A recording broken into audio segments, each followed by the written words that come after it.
오늘 종료주일을 맞이해서 특별히 예수님의 고난을 묵상하고 또 부활을 소망하고 우리를 향하신 그 구원의 은혜를 묵상하는 시간을 저희가 보내게 됩니다. 오늘 마가복음 10장 46절 이하의 말씀을 가지고 내가 따르는 길이라고 하는 제목을 가지고 은혜를 나누고자 합니다. 오늘 주보 칼럼에 작은 이야기 하나를 써놓았습니다. 태국 남부 푸켓이라고 하는 되게 유명한 관광지 옆쪽에 있는 조그만 섬 판니라고 하는 섬이 하나 있다고 합니다. 인터넷 이렇게 찾아보시면 아주 작은 섬이고요. 그 섬에 특이하게도 축구장이 있습니다. 그런데 섬에도 축구장이 있을 수 있죠. 근데 그 특이한 이유는 그 섬에 한 200가구 정도 사람들이 사는데 섬 위에 사는 게 아니고 섬 옆에 삽니다. 섬은 이렇게 빼쪽하게 생긴 바위섬이어서요. 그 섬 위에는 사람이 살 수 없고 섬 옆에 이렇게 수상가옥으로 마을이 형성이 돼서 바다 위에 집을 짓고 한 200여 가구가 살아가는 섬이 판니라고 하는 섬이에요. 그 바다 위에 축구장이 지어져 있고 그 축구장에서 유소년 축구팀이 운동을 하는데 그 축구팀이 남부 태국에서 굉장히 우승을 여러 번 한 유명한 유소년 축구팀이라고 합니다. 이 축구장이 생기고 축구팀이 생기게 된 이야기가 참 감동스럽습니다. 1986년 이제 동네 아이들이 축구를 너무 하고 싶은 거예요. 태국이 또 축구가 되게 유명한 나라잖아요. 근데 섬 위에서 그나마 섬 위에 땅이라도 있으면 축구를 해볼 기회라도 있을 텐데 바다 위에 배 띄워놓고 그 위에서 사는 아이들이니까 축구를 해볼 기회가 전혀 없는 겁니다. 하고는 싶고 아이들이 열심히 TV를 통해서 축구를 보다가 우리끼리 어떻게 축구 해볼 마음을 가지고 축구팀은 만들었어요. 근데 공을 찰 데가 있나요?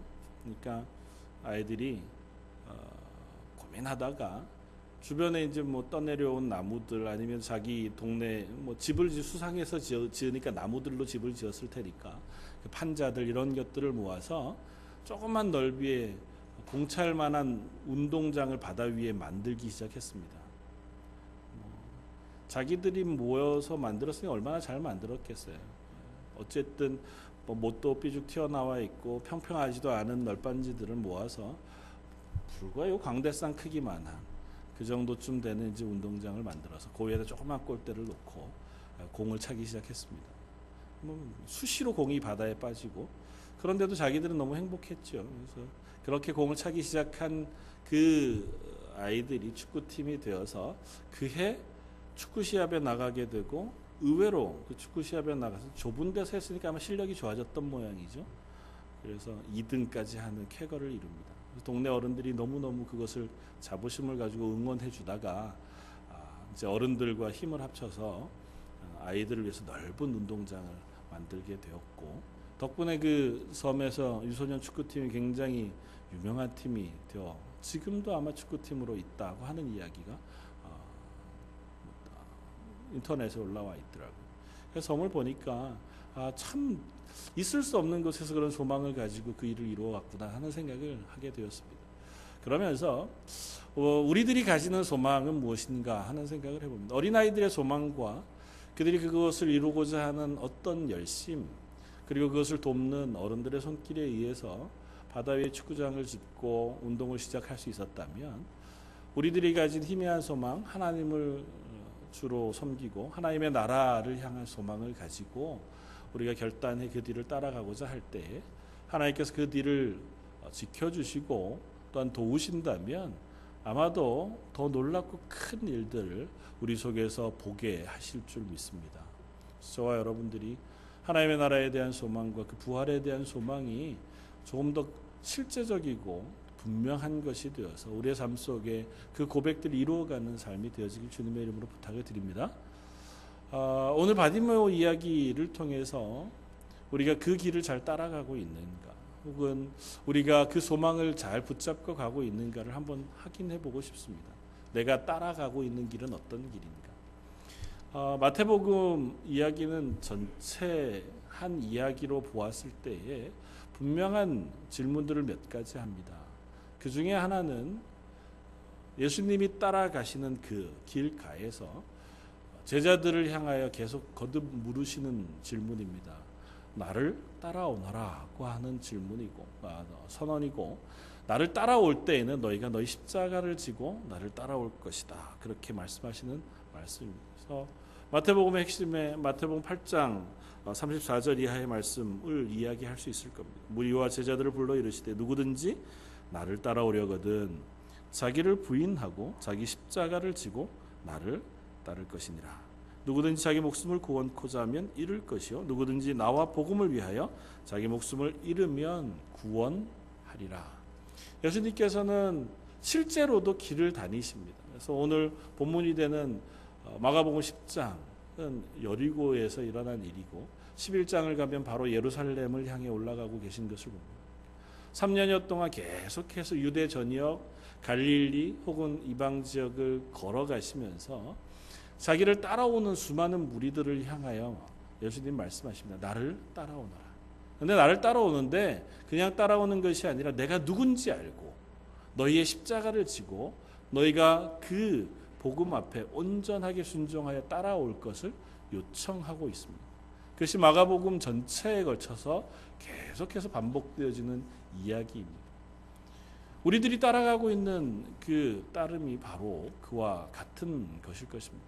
교인으로 혹은 그리스도인으로 한 교회로 이 땅 가운데 살아가고 있다고 하는 것은 예수님이 허락하신 구원을 붙잡고 그 뒤를 따라 하나님 나라까지 열심히 걸어가는 삶이 아마 우리들의 삶일 것입니다. 그런데 그것에는 한 가지 전제 조건이 있습니다. 무엇이냐 하면 예수님이 누구시냐고 하는 질문에 대답할 수 있어야 합니다. 그래서 마가복음 그 가장 핵심이 되는 8장에는 예수님이 누구신가에 대한 고백이 들어 있습니다. 마가복음은 1장 1절을 시작할 때 하나님의 아들 예수 그리스도의 시작이라고 선포하고 시작합니다. 마가복음은 예수님이 어떻게 탄생하셨나 이런 이야기 기록하지 않고 하나님의 아들이신 예수님의 이야기를 지금부터 여러분들에게 써드립니다. 그러니까 이 예수님이 누구신지 여러분들도 함께 고백해 가십시다. 그렇게 이야기를 시작합니다. 그리고 그 핵심에 베드로의 고백, 주는 그리스도여 살아계신 하나님의 아들이십니다고 하는 고백을 중간에 놓고 우리들로 하여금 읽는 많은 그리스도인들 혹은 많은 사람들에게 같은 고백으로 예수님은 하나님의 아들이시고 나를 위한 구주십니다고 하는 고백까지 이끌어 오기를 원하고, 그리고 그 고백 위에 나를 따라오너라고 하시는 예수님의 그 부르심에 응답해서 그 뒤를 따라가는 사람을 만들고 싶어 하십니다. 그러니까 이 마가복음을 읽으면서 우리도 그 질문에 대답할 수 있기를 원합니다. 예수님은 누구십니까? 그것이 너무너무 분명하게 우리 속에 고백이 되어질 때 비로소 우리는 예수님의 뒤를 따를 수 있습니다. 예수님의 공생의 기간 동안 예수님을 따라다녔던 수많은 사람들 가운데 예수님이 하나님의 아들이시고 나를 위하여 십자가를 지시기 위하여 구주로 오셨다는 사실을 깨달은 사람만 예수님의 뒤를 따라 교회가 되고 제자가 되고 예수님의 은혜를 입은 사람이 되었습니다. 그 뒤를 따라 예수님의 말씀을 들었지만, 먹이시는 음식을 먹었지만, 기적과 이적을 보았지만 예수님을 하나님의 아들로 고백하지 못하고 구주로 고백하지 못한 사람들은 곧 예수님을 떠나가고 말았다고 하는 사실을 성경은 기록합니다. 여러분들에게 예수님은 누구십니까? 여러분들이 따르는 예수님에 대한 고백은 무엇입니까? 저희가 이 고난주간을 맞이해서 나를 위하여 구원의 은혜를 베푸시기 위하여 인간으로 오셨고 또 고난받으시고 십자가를 지시고 죽으신 그 예수님에 대한 분명한 고백이 저와 여러분들 속에 있어지기를 원합니다. 그리고 그 고백을 따라서 내가 예수님의 뒤를 따르는 삶을 살겠습니다고 하는 결단 또한 저와 여러분들 속에 있어지기를 주님의 이름으로 부탁을 드립니다. 어떻게 하면 우리가 이 예수님을 구주로 고백할 수 있겠습니까? 어떻게 보면 참 이것 인간적으로 불가능하겠다 생각이 되었습니다. 저야 목사니까 그렇게 설교하고 또 신학교에서 이 성경에 대해서 또 신학에 대해서 많이 배워왔습니다. 그럼에도 불구하고 그냥 이성적으로 하나님의 아들이 그 하나님의 자리를 버리시고 인간의 육체를 입으셨다. 그리고 인간의 육체를 입으신 그 예수님이 나의 죄를 다 지시고 고난당하시고 십자가에 죽으시고 부활하심으로 그 죽으심이 나에게 전가되어 내가 새 생명을 얻어 구원을 받았고 하나님의 자녀가 되었다. 고 하는 이 사실을 이론적으로 설명할 방법이 없습니다. 그리고 이 설명을 이론적으로 그렇구나 받아들일 방법이 없습니다. 그럼에도 불구하고 저와 여러분들이 이 사실을 믿습니다. 그 이유는 유일하게 우리 속에 임재해 계신 성령님께서 그 사실을 우리에게 가르쳐 주시고 깨닫게 해주시고 믿음으로 인도해 주셨기 때문인 줄 압니다. 우리가 그 믿음 없이는 이 성경이 얘기하는 구원의 이야기를 납득할 수 없습니다. 그리고 그 구원의 이야기를 우리가 믿기 위해서는 먼저 이 바디메오와 같이 내 스스로의 모습이 무엇인가를 깨닫는 그 첫걸음이 있어야 합니다. 바디메오라고 하는 사람은 그 이름이 바디메오입니다. 바디메오는 디메오의 아들이라는 이야기입니다. 그러니까 본명이 정확하게 무엇인지는 잘 모르겠지만 알려지기를 디메오의 아들로 알려진 사람이에요. 그 여리고성 길가에서 구걸하고 그것으로 먹고 사는 죄송한 표현이지만 거지 그리고 앞이 안 보이는 장애를 가진 사람이었습니다. 예수님이 여리고성에 들으시게 되었고 이 바디메오는 그 사실을 들었습니다. 다른 사람과 달리 바디메오가 예수님을 향하여 한 것은 나를 구원해 주시기를 간청한 것이었습니다. 여리고성에 수많은 사람들이 있었을 겁니다.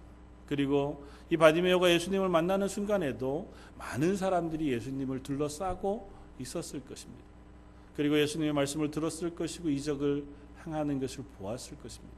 그럼에도 불구하고 성경은 유독 마가복음은 이 여리고성에서 일어난 일 가운데 이 바디메오 이야기만을 기록합니다. 그리고 이 이야기를 통해서 우리가 확인하는 바는 적어도 이 바디메오는 내게 예수 그리스도가 필요하다는 사실을 절감하고 예수님에게 나아간 사람이었다는 것입니다. 저와 여러분들이 예수 그리스도의 구원을 받아들이고 그 구원의 은혜를 내 것으로 붙잡기 위해서 처음 우리에게 필요한 것은 내게 예수 그리스도의 구원의 은혜가 필요하다는 사실을 인정하는 것입니다. 다른 말로 표현하면 내가 죄인이라는 사실을 인정하는 것입니다.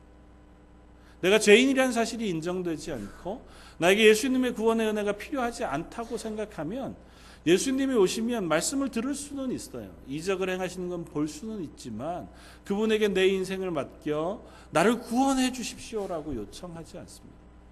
저와 여러분들이 이 땅을 살아가면서 예수님의 은혜가 필요하지 않으면 우리는 그 어느 누구도 예수님 앞에 나아가 날 위하여 십자가에 지신 그 구원의 은혜를 저에게 허락해 주십시오. 혹은 그 은혜로 인하여 감사하며 그 은혜를 내 속에 붙잡기 위하여 애쓰는 자리에 설 수 없습니다.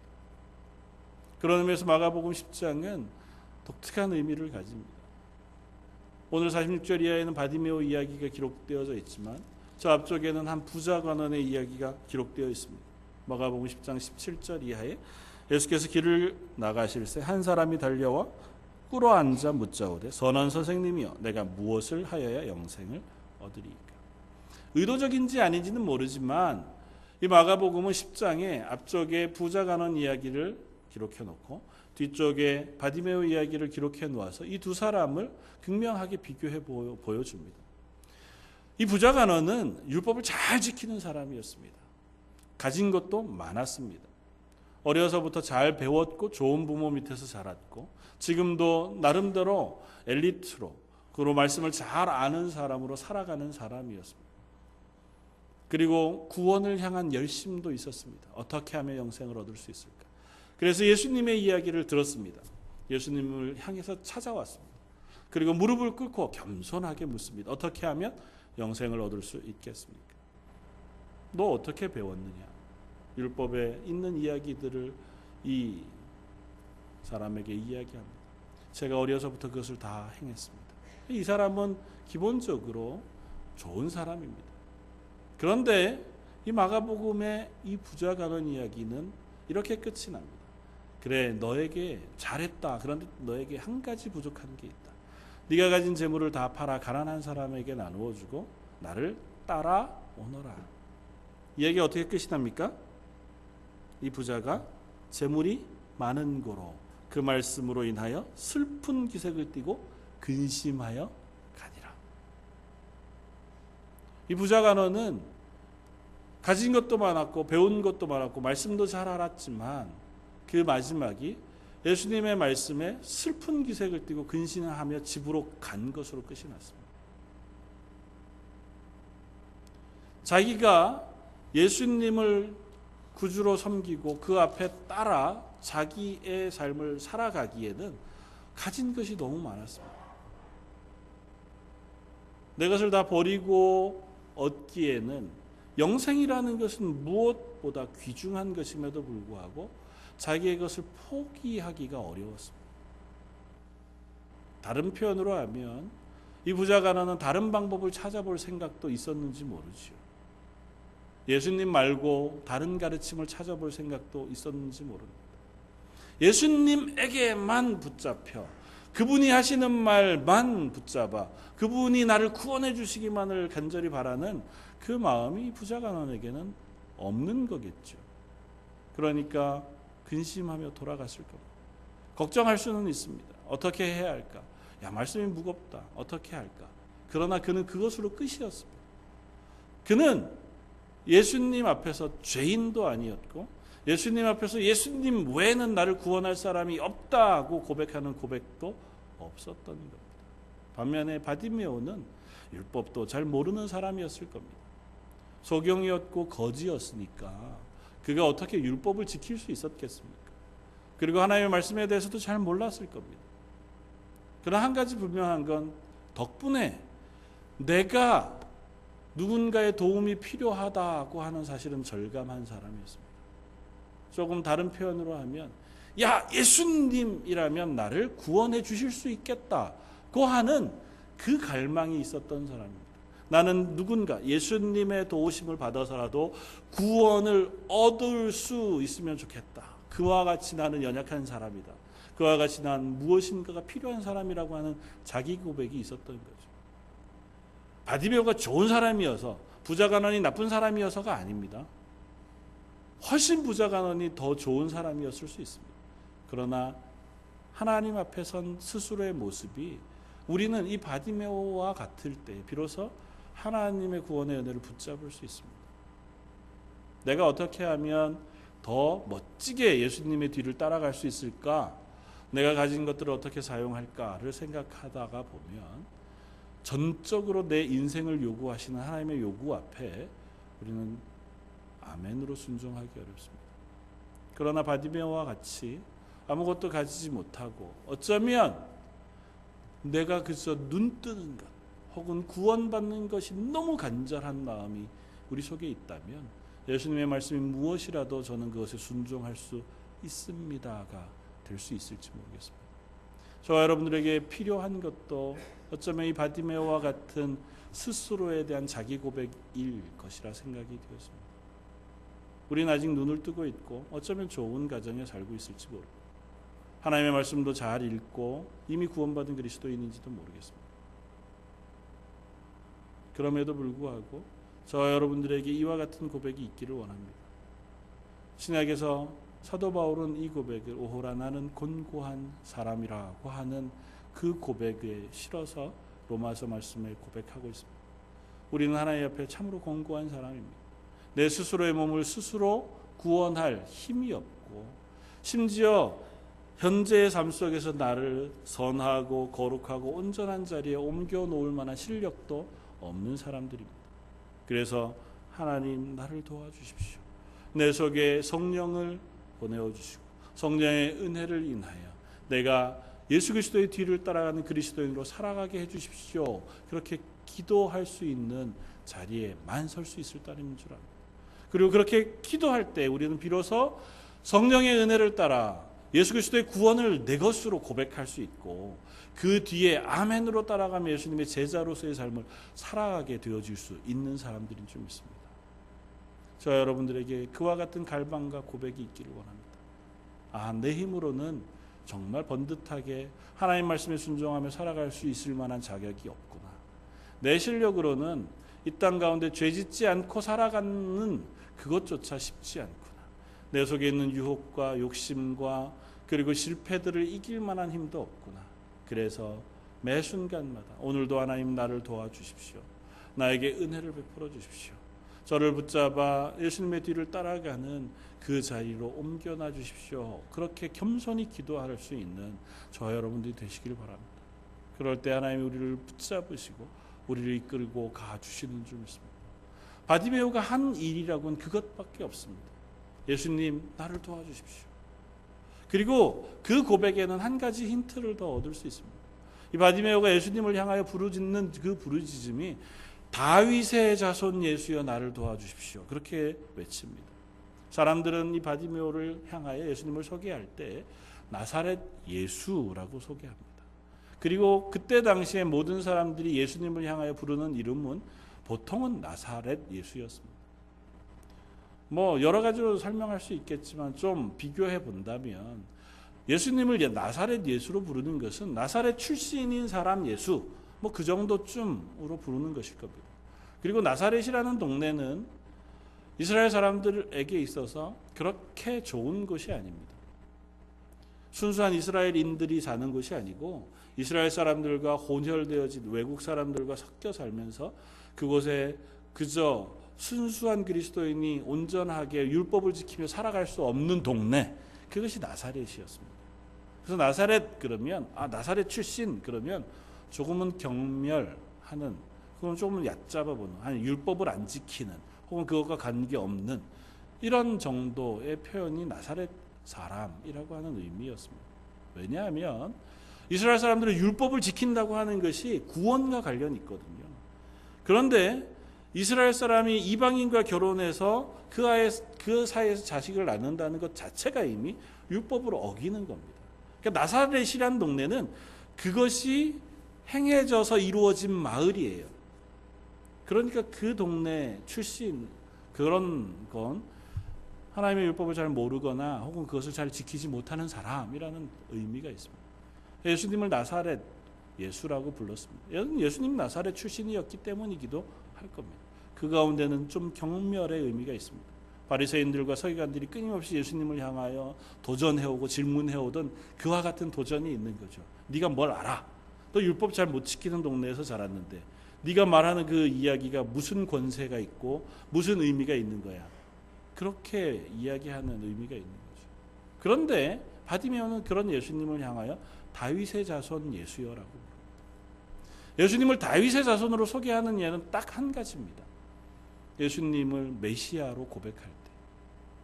이사야 35장 이하에 예수님께서 이 땅에 오시는, 이스라엘을 구원하시기 위해 구원자로 오시는 예수 그리스도를 소개할 때 다윗의 후손으로 소개합니다. 다윗의 후손으로 오셔서 이스라엘의 왕권을 가지고 왕위를 가지고 오셔서 이스라엘을 회복하여 하나님의 나라로 만드실 사람 메시아, 그를 소개할 때 다윗의 자손으로 소개합니다. 그런데 이 바디메오가 예수님을 다윗의 자손이여라고 부릅니다. 대단한 깨달음이 있어서 그런 것은 아닐 겁니다. 그러나 한 가지만은 그가 기대하고 있었다는 사실을 우리는 알 수 있습니다. 그건 뭐냐면 이사야 35장에 있었던, 만약에 그때가 되어 하나님의 메시아를 이 땅에 보내주셔서 하나님의 나라가 이 땅에 임하면 소경이 눈을 뜨고 귀머거리가 듣게 되면 안진뱅이가 일어나고 가난한 자에게 복음이 선포되어질 것이다.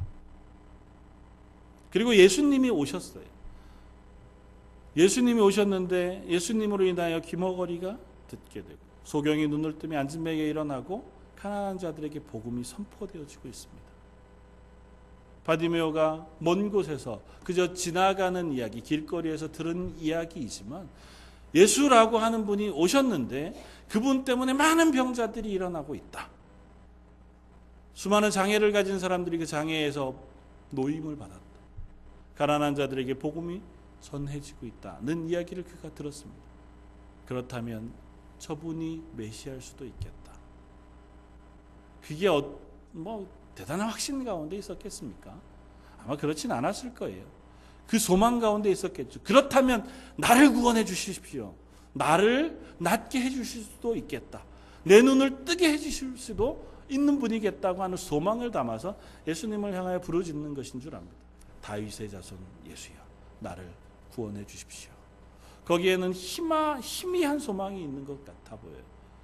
당신이 할 수만 있다면 이전에 다른 사람들을 고쳐주신 것처럼 내 눈도 고쳐주실 수 있는 분위기였으면 좋겠습니다. 제가 당신 외에는 붙잡을 분이 없습니다. 당신이 오셔서 나를 고쳐주십시오. 아마 바디메오의 이 외침, 부르짖음 속에는 그와 같은 고백이 담겨져 있는 것이고, 예수님께서 그 고백을 들으시고 바디메오를 부르셔서 그를 낫게 해주십니다. 오늘 보면 52절은 이렇게 씁니다. 예수께서 이르시되 가라, 내 믿음이 너를 구원하였느니라. 예수님은 그를 구원해 주십니다. 그는 눈을 뜨기를 원했지만 예수님은 그의 인생을 구원해 주셨습니다. 이 바디메오가 예수님을 보기를 소원했고 또 예수님을 인하여 구원 얻기를 소원했고 예수님으로부터 은혜 입기를 소원한 그 마음을 받으시고 그를 구원해 주셨습니다. 바디메오가 부자 간원보다 월등히 나았기 때문에, 그 마음이 훨씬 더 순수했기 때문이 아니라 그는 적어도 예수님을 향하여 예수님만 붙잡고 그분에게 도우심을 요청할 간절함이 있었기 때문입니다. 그리고 결정적으로 마가복음은 한 가지 이야기를 덧붙입니다. 52절 마지막에 가라, 내 믿음이 너를 구원하였느니라 하시니 그가 곧 보게 되어 예수를 길에서 따르니라. 마가복음 8장에서부터 10장까지를 예수님이 길을 걸어가시면서 행하시는 말씀으로 기록되어져 있습니다. 그 마지막 이 바디메오의 이야기를 쓰면서 바디메오가 길에서 예수님을 따르니라고 이야기하고 끝이 납니다. 8장에 예수님이 말씀하셨던 누구든지 나를 따라오려거든, 그 예수님의 요청에 바디메오가 길에서 자기의 겉옷을 버려두고 예수님을 따르니라고 응답하는 이야기로 끝이 납니다. 그리고 그 중간에 예수님이 나를 따라오너라고 하는 요청 앞에 재산이 많음으로 근심하며 가니라고 하는 이 부자 이야기를 비교해 써주고 있습니다. 이 차이 하나가 그로 하여금 구원을 얻은 하나님의 백성 그리고 예수 그리스도의 제자가 되게 했느냐, 아니면 자기 마음대로 자기 뜻대로 여전히 살아갈 수밖에 없는 그 자리에 머물러 있게 했느냐를 결정짓게 했습니다. 저 여러분들은 어떤 예수님을 믿으십니까? 날 위하여 십자가를 지신 예수 그리스도, 하나님의 아들이신 예수님을 믿으신다면 이 바디메오와 같이 예수님의 부르심 앞에 또한 순종할 수 있기를 바랍니다. 나를 따라오너라고 하는 명령에 네, 제가 따르겠습니다 고 하는 고백이 있기를 원합니다. 여전히 우리가 가진 것이 많아서 내 인생을 다 내놓고 따르라고 하시면 참 어렵습니다고 하는 갈등이 있을지라도, 아직도 예수님의 그 구원의 십자가의 은혜가 완전히 내 속에 다 깨달아지지 않아서 여전히 갈등이 있을지라도, 희미한 가운데라도 이 바디메오가 했던 고백, 예수님이라면 나를 도와주실 수 있습니다. 제가 잘 모르겠지만 예수님이라면 나를 눈뜨게 해주실 수 있습니다 고 하는 그 간절한 소망만 가질 수 있다면, 예수님이 2000년 전에 십자가의 죽으심으로 내가 구원받았다는 사실, 제가 그 사실을 붙잡기를 원합니다. 그래서라도 내가 오늘 하루 하나님의 구원의 은혜 가운데 있을 수 있다면 제가 그것을 붙잡겠습니다. 그리고 제가 그것을 믿을 수 없다면 그 믿음 없음까지라도 하나님께서 도와주셔서 나로 하여금 그것을 붙잡아 믿을 수 있는 자리에 서게 해주십시오. 제 걸음이 예수님의 뒤를 따르기에 합당하지 않지만 그럼에도 불구하고 내게 은혜를 베푸셔서 제가 예수 그리스도를 뒤따라가는 그리스도인으로, 성도로, 하나님의 자녀로 살아갈 수 있도록 은혜 베풀어 주십시오 하고는 그 간절한 기도가 저와 여러분들에게 있기를 원합니다. 이 고난 주간을 통하여 저와 여러분들이 확인하고 싶은 것은 내가 얼마나 잘 따라가느냐가 아니라 여전히 나는 하나님의 도우심이 필요하다, 여전히 하나님의 은혜가 필요해. 하나님 앞에 잘 붙어 하나님의 나라 소망까지 따라가기가 쉽지 않은 사람입니다. 그래서 오늘도 내가 하나님의 은혜를 구하고 하나님의 도우심을 구하는 그 기도의 자리에 설 수밖에 없다고 하는 고백인 줄 믿습니다. 저희가 그 고백을 가지고 하나님 앞에 나아갈 때, 그리고 그 힘겨운 자리에서도 발버둥 치며 하나님을 알아가고자, 하나님의 자녀가 되고자, 예수 그리스도의 제자가 되고자 애쓸 때에 하나님이 크고 놀라운 힘으로, 놀라운 은혜로 저희를 붙잡으셔서 하나님 나라 갈 때까지 우리를 놓지 않고 이끌어 가 주실 줄 믿습니다. 그 하나님을 향한 온전한 고백과 애쓰며 따라가는 애씀이 저와 여러분들 속에 있기를 주님의 이름으로 축원을 드립니다. 한번 같이 기도하겠습니다. 하나님, 바디메오의 이야기를 읽으면서 저희 속에 그와 같은 갈망이 있는지를 물어봅니다. 오히려 부자 간원과 같이 저희들이 이것저것 계산하고 또 생각해 보느라고 온전히 예수님의 뒤를 따라가지 못하는 사람은 아닌지요. 하나님, 이번 고난주간 저희들이 말씀을 묵상하며 기도하면서 다른 것 다 내려놓고 하나님의 은혜만을 구하는 자리에 설 수 있게 해주시기를 원합니다. 저희 런던 제일장로교회 그 성령의 충만하신 은혜, 성령의 인도하심, 성령의 조명하심이 넘치는 하루하루가 되게 하여 주옵소서. 그래야 저희 예배를 통하여 하나님을 우리의 구주로 고백하고 예수 그리스도를 나의 주인으로 고백하는 고백이 일어나게 하여 주옵소서. 그 믿음의 확실한 가운데서는 하나님의 사람들, 가정들 되게 하여 주옵소서. 모든 말씀 예수님 이름으로 기도드립니다.